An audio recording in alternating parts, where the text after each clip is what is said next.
Incident പറയാം. ഇത് കേട്ടിട്ട് ആരെങ്കിലും ഭാഗത്തൊരു മിസ്റ്റേക്കുള്ളതായിട്ട് തോന്നുന്നുണ്ടെങ്കിൽ അതും പറയാം. അപ്പോൾ ഇതാണ് ഇൻസിഡൻറ്റ്. ഒരു പയ്യനും പെൺകുട്ടിയും. പയ്യന് പെൺകൊച്ചിൻ്റെ അടുത്ത് ഒരു അഗാധമായ ഒരു ക്രഷ് തോന്നുന്നു. അപ്പോൾ അവനത് അവളുടെ അടുത്ത് പോയി പറയുന്നു, എനിക്ക് നിന്നെ ഇഷ്ടമാണ്, കല്യാണം കഴിച്ചാൽ കൊള്ളാമെന്നുണ്ട്. അങ്ങനെ ഒരു സ്ട്രെയിറ്റ് മാരേജ് പ്രപ്പോസൽ പോലെ തന്നെ പോയി പറയണം. ഇത് കേട്ട ഉടനെ പെൺകൊച്ച് പറഞ്ഞ മറുപടി എന്ന് വെച്ച് കഴിഞ്ഞാൽ എനിക്ക് ഇൻസോംനിയ ആണെന്നാണ്.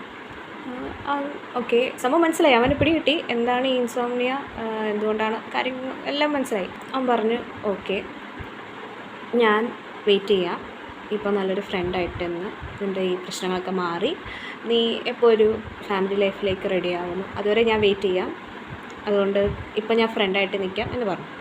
സോ അക്കോർഡിംഗ് ടു ദ പയ്യൻ്റെ കാഴ്ചപ്പാട് അവൻ ഉദ്ദേശിച്ചത് ഇതാണ്.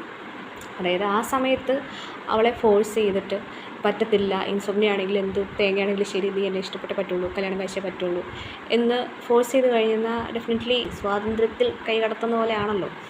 അപ്പോൾ അത് വേണ്ട. ഓക്കെ, അവളുടെ വ്യക്തിക്ക് ഇമ്പോർട്ടൻസ് കൊടുത്ത് അവൻ ഓക്കെ ടൈം എടുക്കട്ടെ, ഒരു സ്പേസ് വേണമായിരിക്കും ഈ സമയത്ത്, അതുകൊണ്ടായിരിക്കാം എന്നാൽ ഞാനിപ്പോൾ നിൽക്കേണ്ടത് അങ്ങനെ ഒരു ദുശ്ശാഠ്യം പിടിച്ചിട്ടുള്ള ഒരു പാർട്ട്ണറായിട്ടുള്ള സപ്പോർട്ട് ചെയ്ത് നിന്ന് നല്ലൊരു സുഹൃത്തായിട്ട് വേണം എനിക്ക് നിൽക്കാൻ.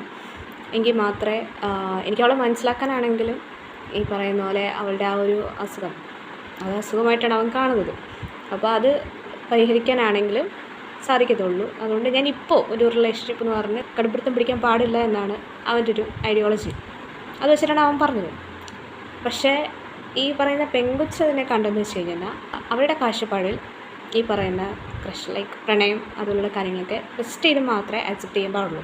സോ അതിൻ്റെ ഭാഗമായിട്ട് അവിടുത്തെ ഒരു ടെസ്റ്റ് മാത്രമാണ്. എൻ്റെ ബേസിക് എന്താണെന്ന് ചോദിച്ചു കഴിഞ്ഞാൽ പുള്ളിക്കാരുടെ കാഴ്ചപ്പാടിൽ ഈ പറയുന്ന ട്രൂ ലവ് ഒക്കെ കിട്ടണമെങ്കിൽ അതിങ്ങനെ പെട്ടെന്നൊന്ന് ഒരുത്തം വന്ന് ഇഷ്ടമാണെന്ന് പറയുമ്പോഴത്തേനും എസ് പറഞ്ഞാൽ കിട്ടത്തില്ല.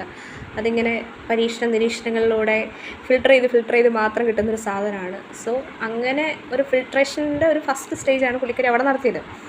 അതിൽ വിൻ ചെയ്യുകയാണെങ്കിൽ ഉടനെ അടുത്ത പണി തരാമെന്ന് പറയുന്ന പോലെ ആണ്. അപ്പോൾ അതിൻ്റെ ഭാഗമായിട്ടാണ് പുള്ളിക്കാരി അങ്ങനെ ഒരു ഐഡിയോളജി പ്രയോഗിച്ച് എനിക്ക് ഇൻസോംനിയ ആണെന്നുള്ള കാര്യം പറഞ്ഞത്. സോ ഇങ്ങനെയൊരു പ്രശ്നം ഉണ്ടെന്ന് അറിഞ്ഞു കഴിഞ്ഞാൽ അവൻ ഇട്ടിട്ട് പോകും എന്നുള്ളൊരു അത് അപ്പോൾ ട്രൂ ലവ് ആയിരിക്കില്ലല്ലോ. അപ്പോൾ അതുകൊണ്ടാണ് അവൾ അങ്ങനെ പറഞ്ഞത്. പിന്നെ ഇവൻ ഈ പറയുന്ന ഫ്രണ്ട്സ് എന്ന് പറഞ്ഞൊരു കാറ്റഗറിയിലേക്ക് ആക്കിയത് ആക്ച്വലി കൈൻഡ് ഓഫ് പ്ലേറ്റ് മറിക്കുക അങ്ങനത്തെ ഒരു സംഭവമാണ്. ഞാൻ പെർഫെക്റ്റ് എന്ന് പറഞ്ഞപ്പോൾ നിനക്ക് എന്നോട് ഇഷ്ടമായി, എനിക്ക് ഇൻസോംനിയ എന്ന് പറഞ്ഞപ്പോൾ നീ എന്നെ ഫ്രണ്ടായിട്ട് കാണുമെന്ന് പറഞ്ഞല്ലേ, ഓക്കെ ശരി, ഇപ്പോഴേ മനസ്സിലായി നിൻ്റെ ആത്മാർത്ഥ സ്നേഹം എത്രയുണ്ട് എന്നാണ് അപ്പം കൊച്ചു വിചാരിച്ചത്. സോ ആക്ച്വലി ഇത് ആരുടെ പ്രോബ്ലം ആയിട്ടാണ് തോന്നുന്നത്?